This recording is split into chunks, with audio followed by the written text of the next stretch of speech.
I do have time for only one more question. My name is Hercules Veyers. I'm a solar PV consultant.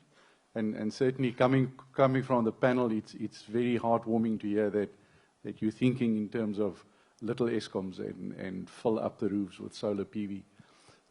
What we do find is in terms of battery storage, and we often talk to people about this, obviously there's no return on investment on battery storage because generally we look at a life cycle of maybe 5 to 8 years and then it's going to have to be replaced, and that's our current situation.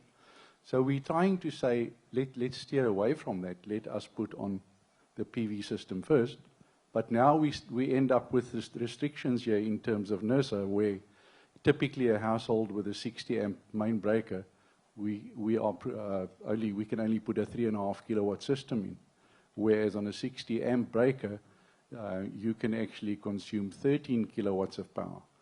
Now, the question here is to the panel, how do we actually get across to NERSA that we can work together on this? We can create little ESCOMs, but how do we influence them to actually think differently? I don't know why they're handing me the mic, because NERSA to some extent is my boss, so I have to be very careful. I'll give you, I'm afraid it's not going to be a technical answer. I think it's more of a psychology answer. Is generally when someone is not doing what you think they should do, there's a reason in their mind.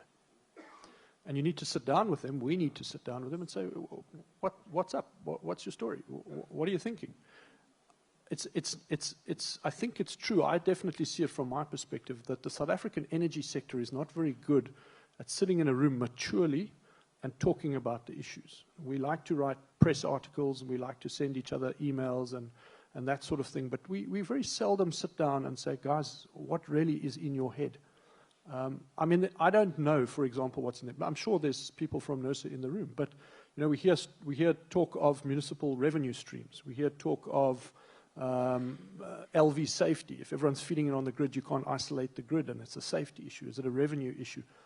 Is it just purely a bureaucracy issue that it's taking a lot of time? Are there differing opinions within NERSA? Do some people in NERSA feel one way and others another? So the only way you find out the answers to all of those things is to sit the guys down in a room and say, what's going on? And I think with SAPFIAs and SAWIRs and the ESCOMs of the world, and maybe this energy storage group that I was talking about, that's exactly what we should do. The 7 Habits of Highly Effective People. It's the only management book I ever read. One of the habits says, seek first to understand, and then to be understood.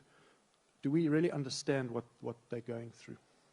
We have 1 more minute each to just say a final thing about the energy storage.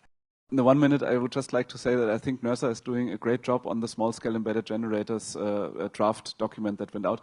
Not because I think someone of NERSA is probably in the room, but because I think it was really good that NERSA took the initiative and proactively started this document, which I understand will come out later this year. So I think what's important, and NERSA is moving on that side. What's important is that NERSA is governed by the Electricity Regulation Act, and there's only so much that. And the Electricity Regulation Act, frankly, was not written with embedded generators in mind.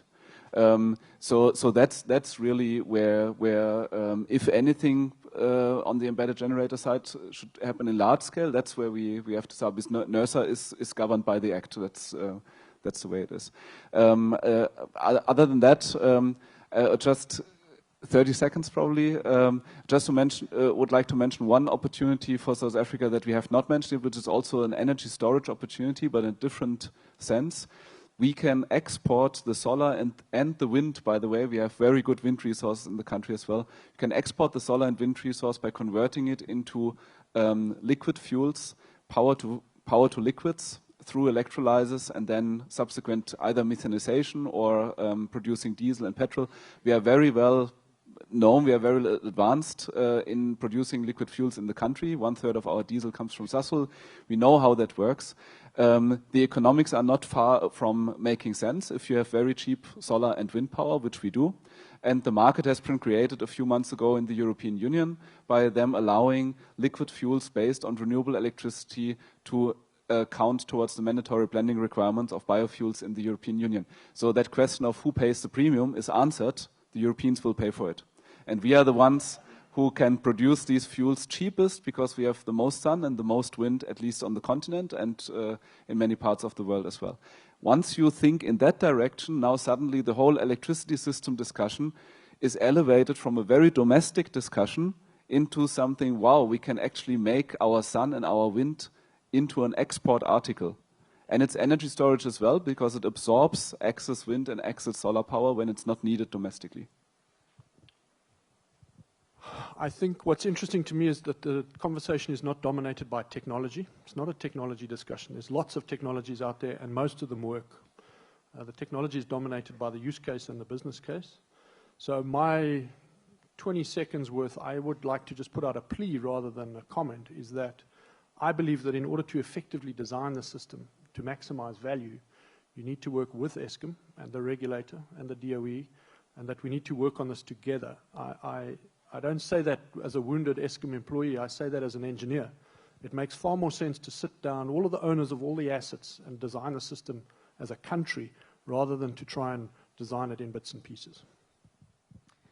Yeah, I would like to summarize. I agree with Tobias. I think we should be an energy exporter. That's definitely going to be our role in future. And we need to look at the resource sun that we have got here and not do this transition from a pure mining country to a resource country in terms of resources up there.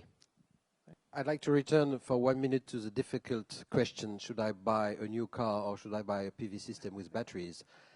Because I kept thinking of it, and I think the answer is just you should buy a PV system and you should buy a car with batteries. That's so easy. I mean, the purpose of the whole thing is not to make the power system 100% renewable with a lot of storage. At some point, you'll need storage to go to 100%. No other way. Despite all the interconnection in the world, you will need some storage, more than we have. The purpose is to decarbonize the energy system, even if we keep some gas to balance the week without wind or without sun in the power system. What we need to do is to use clean electricity and solar heat and other sources of renewable heat to decarbonize the entire energy system, and that includes the transport and the industry, and there is a lot of opportunities for this in this country. Thank you very much.